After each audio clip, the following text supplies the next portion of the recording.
This video is sponsored by Voxy.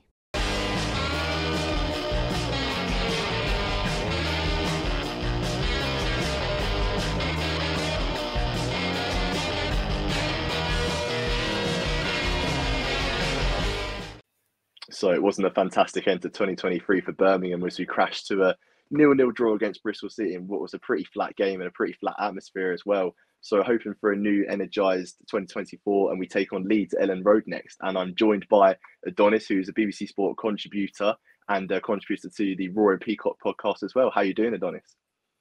I'm good, thanks, Sam. All things considering.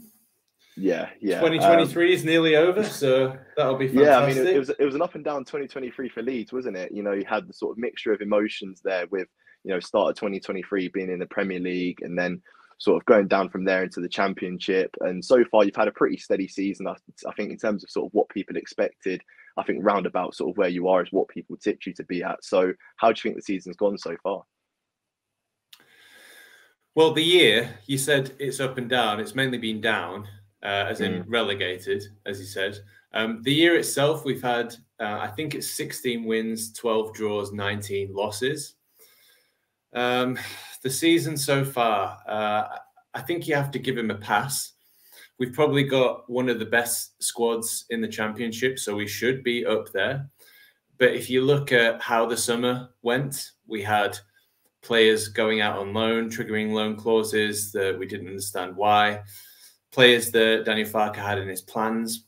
We had players who refused to play and were sent off into the naughty pitches to go train on their own. And we had players who were threatening to sue the club unless we allowed them to leave. So pretty chaotic. He didn't have his full squad, obviously. And so, yeah, you have to give him a pass. We've been hot and cold, and the last 5 matches, obviously, only 1 win. So, yeah, we're struggling for form at the moment. Because it's back-to-back defeats, isn't it? We lost to Preston 2-1 and then last night as well, losing to West Brom 1-0. Is it one of them things where perhaps, you know, the toll of the Championship is perhaps taking its course because of the fact that there's a lot of games over the Christmas period? It's quite relentless. Or would you kind of say it's a thing where perhaps players have just dropped out of form? Well, it's difficult to watch the Championship. So I can imagine how difficult it would be to play in the Championship and keep yourself motivated. Now, obviously, we've basically, if you look at Leeds, we've had the same very similar problems for a long time. Probably before Bielsa came, really. So we've been looking for a number 10. We did have that in Pablo Hernandez, and that is the player who has been able to, for Leeds United, unlock those low blocks and, you know, find that little bit of creativity, 10-yard nutmegs, dropping balls on a sixpence in the penalty area. Sixpence. Yeah, we don't have sixpence pieces anymore, do we? No. I get what you mean, though. Yeah, so we've been looking for that number 10, and that's the thing we're missing. I think we're too easy to play against now. If you were going to ask this later on in the pod, how you play against Leeds United, just set up in a low block, a low mid block, because we don't have the creativity to break you down. Unless we get lucky and get the first goal, we will really struggle, I think. Because you say about the low block there, I think it's one of them things where perhaps Rooney's been a bit humbled by the Championship, sort of coming in and not really sort of doing what he set out to do with the whole no fear football stuff. I think that a lot of that has backfired, and I think we saw last night a bit of a change in style where we let Bristol City have a lot of the ball. So that may be something that we do against Leeds, especially considering what you say about, you know, if teams sit back and you have that player maybe to break us or whatever, with obviously Hernandez not there anymore. But in terms of sort of the players that you've got now, you mentioned earlier about, you know, some of the ones that went on strike and that. And I mean, when we played you guys at the start of the season, I think that was when sort of everything was hit its peak almost, when I think Nonto refused to be on the bench or something like that. And there were sort of players that had just joined the club that had not settled in properly. So in terms of sort of danger men to look out for, who are we saying for Leeds that is the person to look out for? Well, the front four, I mean, a lot of people go on about it in the Championship. They say that Leeds front four is the best front four in the Championship. I'm starting to doubt that, seriously. I think at times we do, and on our day, you know, if you go back and you look at the highlights of the Ipswich game where we completely destroyed Ipswich, who, you know, have been one of the record-breaking pace setters of the Championship, then you could argue that we've got the best front four. So our attacking players are Crescencio Somerville, who's normally on the left. On the right, you've got Daniel James.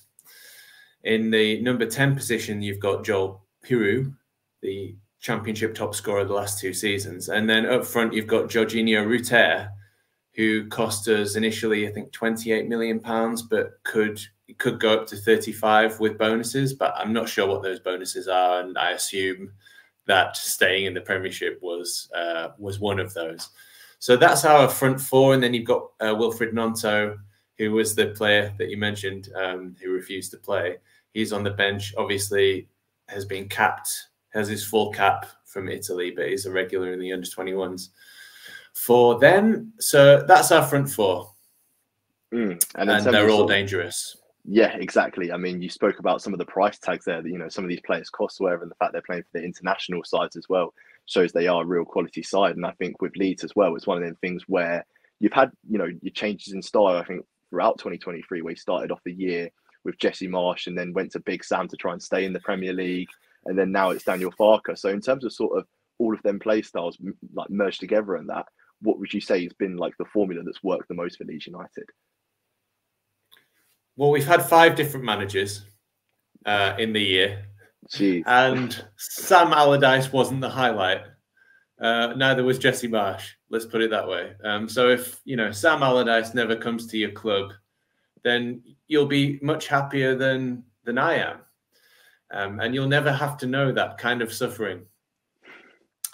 Our best play style, that's really difficult to say. So, you know, brief history, Jesse Marsch, ping ball football, I think you could best describe it as.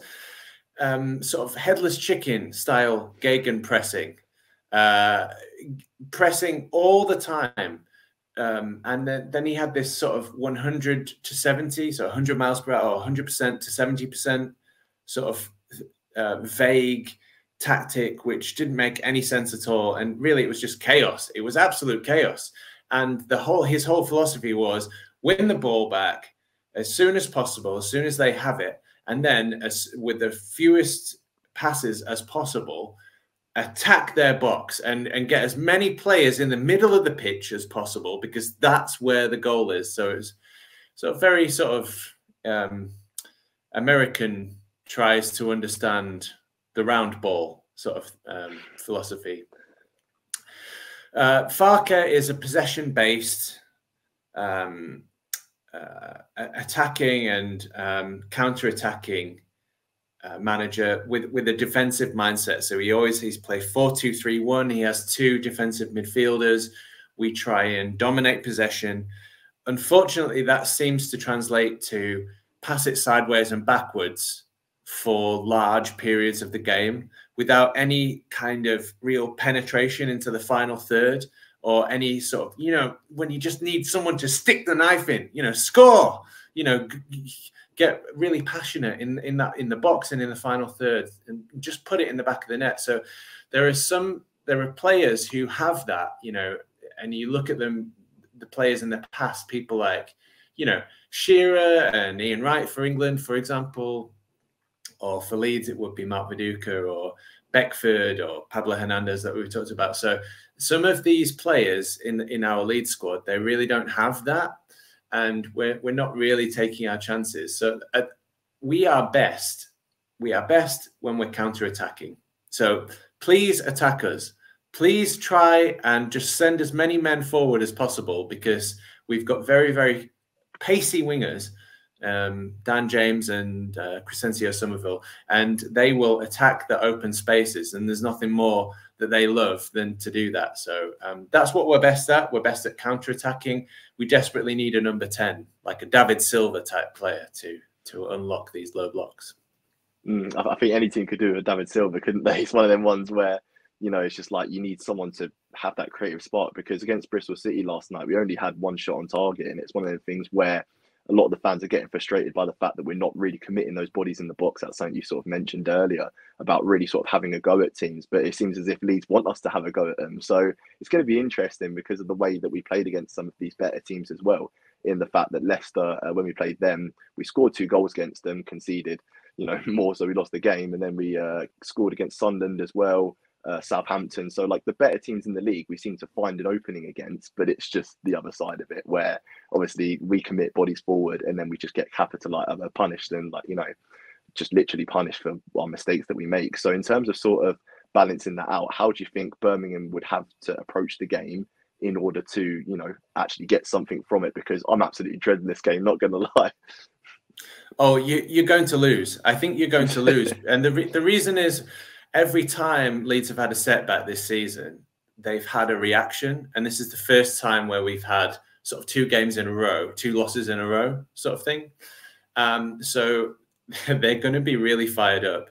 We've got, I think, one of the best home records in the Football League. So I think we're one of the only teams who are still unbeaten at home. So we haven't lost at home. And this is a side we're a very young side, and they rely a lot on confidence and scoring the first goal. So that makes a massive difference. So obviously, if you guys score the first goal, it's much more likely, as long as you don't concede. When you score and you're a little bit vulnerable right after you score, so you haven't quite settled yet. So as long as you don't concede in that period of time there, the longer the game goes on without us getting an equaliser, the more likely it is that you would win. But the thing is, at home, we're a different animal. So, and we're looking for a reaction. So yeah, and also they're confidence players. Like I said, they're a young side.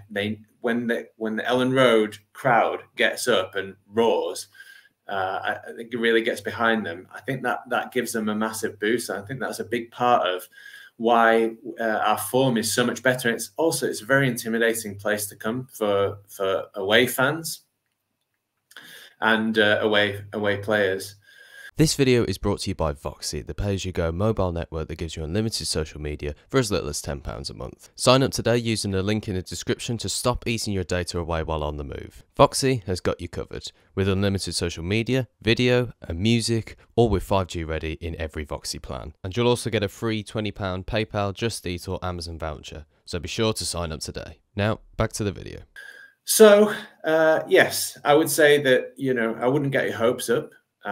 But if you score the first goal, I'd start to get your hopes up. And as long as you guys can be practical and Rooney can be practical and defend deep and defend well, if you've got that defensive organizational structure about you, then you've got every chance. But I wouldn't bet on it. Because organisation and structure is something that Rooney spoke about after the game yesterday, where he said to the media that his main priority for the game last night was to keep a clean sheet. I don't know how much I believe that, to be honest, but it's one of the things where we're sort of clinging onto the positives, I guess. But moving into the January transfer window, obviously when it opens up, there's all these rumours that are flying around, and that we mentioned about, that number 10 for Leeds that perhaps you need to sign. But is there anywhere else that you need to strengthen a bit? So we need a left back. We've needed a left back for 5 years or so. And am I breaking up? No, you're all good. You're all good.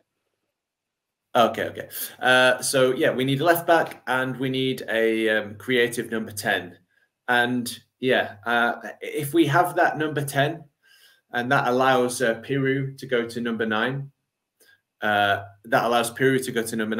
then we wouldn't need a number 9.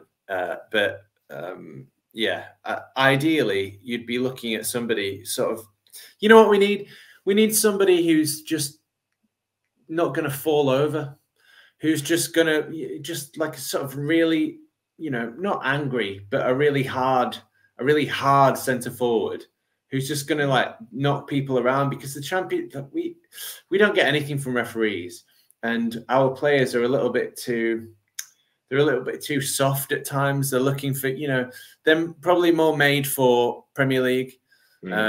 European football, international football, where you've got, you know, VAR, and you've got referees who are a little bit, I don't know, better, have eyesight, I don't know, and protect the players a little bit more. And in the Championship, it's a bit rougher.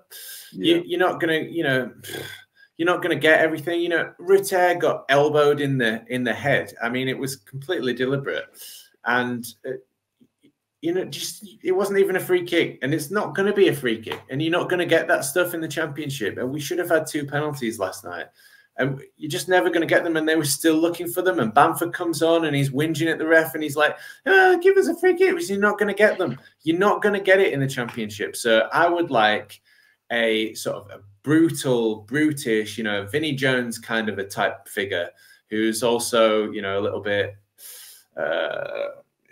you know, a little bit maybe greedy, and who can put the ball in the back of the net. So that's what I'd like, and a creative midfielder and a left back. And then I think we would have enough to get top 2. Because at the moment it's I think a 9-point gap between you and Ipswich, isn't it, for, you know, getting to that second place position. So in terms of sort of catching those guys up, you obviously beat them 4-0, so it's like, in terms of, you know, you two matching up against each other, fantastic. But like, in terms of sort of where the points are going to come from now till the end of the season, is there a particular run of fixtures that you look at and go, right, we need a certain amount of points from that run of games in order to get us back into the top 2 mix? Absolutely not. I'm not thinking about that at all. I'm just treading water at the moment. I had absolutely no expectations, to be honest. This season, I didn't expect us to be challenging top 2 at all. I thought just the amount of upheaval and complete chaos in the summer with all of these loan clauses and all the stuff coming out of the woodwork about, you know, losing the dressing room and all that stuff. And the club captain basically saying, you know, if you don't want to be here, then F off, sort of thing. And after relegation, the confidence shot, our goalkeeper conceding over 150 goals in the last 2 seasons, just everything. I didn't expect us to be where we are.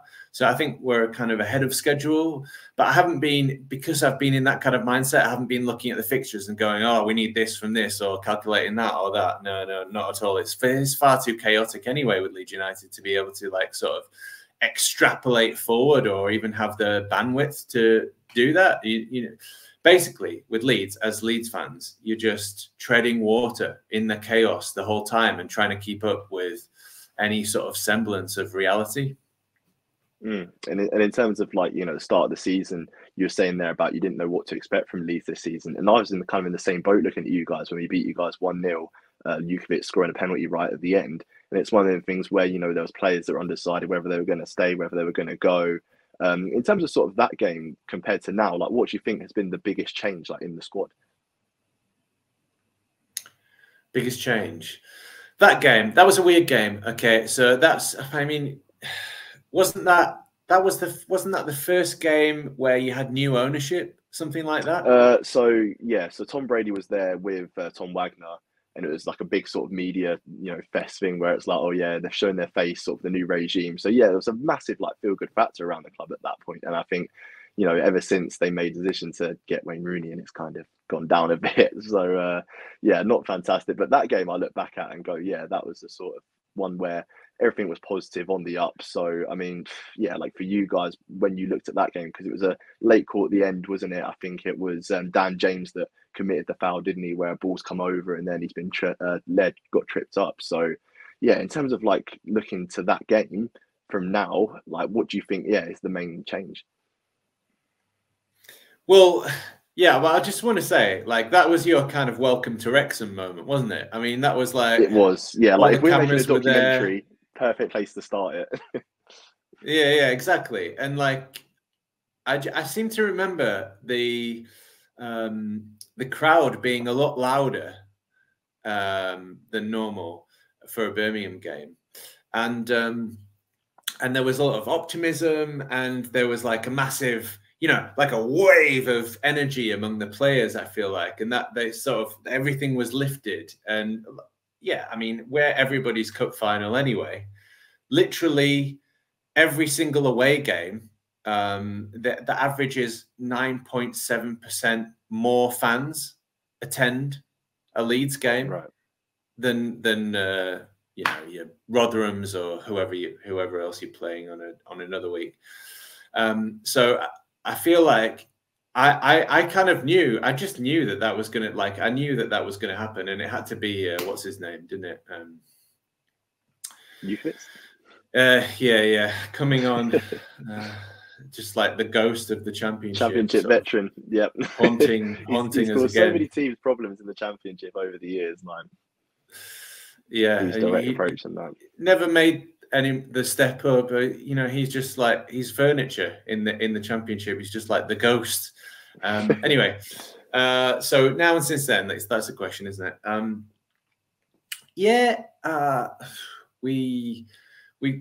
Our away record hasn't improved. I do think there's a mentality issue with this squad. Like, are they seeing a sports psychologist or whatever? When the going gets tough, we do seem to not be able to rise to the occasion at certain, against teams. And obviously everybody's very motivated to play against us. And for some reason, everyone still hates us. It's like we're pantomime villains, which is odd, for no particular reason other than, I think, the media in the 70s labeled us dirty Leeds, and so it just stuck. But yes, now since then, no, I think our attacking flow is a little bit better. Obviously, the chemistry between some of the players is a bit better. Their understanding of the tactics. We went on a really good run of like 9 wins in 11, I think, something like that.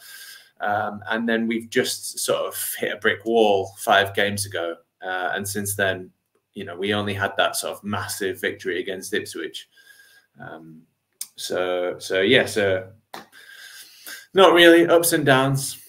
Yeah, I said it at the start, like, about ups and downs and that. But in terms of a score prediction to end off with, well, you said we're going to lose. How many goals are we going to lose by? Oh, right. Goals.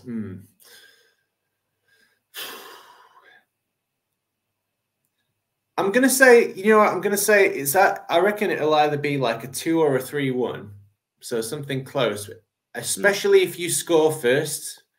If you score first, I think we might edge it like 2-1, something like that. Yeah. But if not, then I mean, it could be anything. It could be. I expect us to score at least 2 goals, but it's probably going to be more like 5 if we get going, and then if you start attacking and you're really not, if you're really not that organization, like if your defensive structure isn't as organized as you seem to fear it isn't, or Rooney was saying that it's not, and if his sort of mentality, which if I know him, I think it's going to be more or less like all out attack, right? If at the earliest possible, like, he will be itching to get them all out attacking. So yeah, I think it could get messy for you, I have to say. But I'm just going to say 3-1. Yeah, I could back both teams to score as well. But I mean, with us at the moment, you just never know what Blues team's going to come out. You don't know if it's going to be the one that appeared against Leicester and gave him a really good game, or the one that appeared last night against Bristol City where we barely laid a glove on him. So it's going to be an interesting game nevertheless. But thank you so much for your time, Adonis. I'm sure you've got a hectic schedule at the moment with obviously the festive period and that. So if you want to let us know sort of anything that's happening with you, like on your channel or anything, then yeah, feel free to.